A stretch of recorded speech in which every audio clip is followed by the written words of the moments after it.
అప్పు విషయానికి వస్తే అసలు ఒకరేమో 14 లక్షల కోట్లండ్రి, ఒకరేమో 13 లక్షల కోట్లండ్రి, ఒకరేమో 12 లక్షల కోట్లండ్రి. ఎవరి నోటికి ఏదొస్తే అది. మా పక్క ఏమంటుండదు తెలిసిన, రాయలసీమలో మట్కా నంబర్లు అంటున్నారు.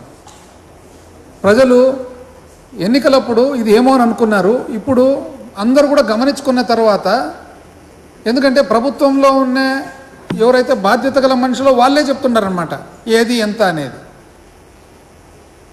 ఏం సార్ ఇది మట్కా నంబర్ల మాది చెప్తున్నారు, ఇంత అన్యాయంగా అని చెప్పి ప్రజలు అంటున్నారు ఈరోజు.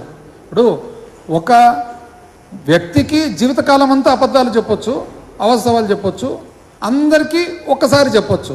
అందరికీ జీవితకాలం అంతా చెప్పలేము కదా. ఈరోజు ప్రజలందరూ కూడా గమనిస్తూ ఉన్నాం. వాస్తవానికి ఏమి, రాష్ట్రము పునర్వ్యవస్థీకరణ జరిగినప్పుడు, ఆంధ్ర రాష్ట్రం ఏర్పడినప్పుడు, విభజన జరిగినప్పుడు 1,00,000 ఇంచుమించు 1,40,000 కోట్లు అప్పు ఉండగా 2014 నుంచి 19 అప్పటి కూటమి ప్రభుత్వము, పాత కూటమి, వాళ్ళు ఎంత చేసినారు అప్పు? 2,50,000 కోట్లు దానికి కలిపినారు.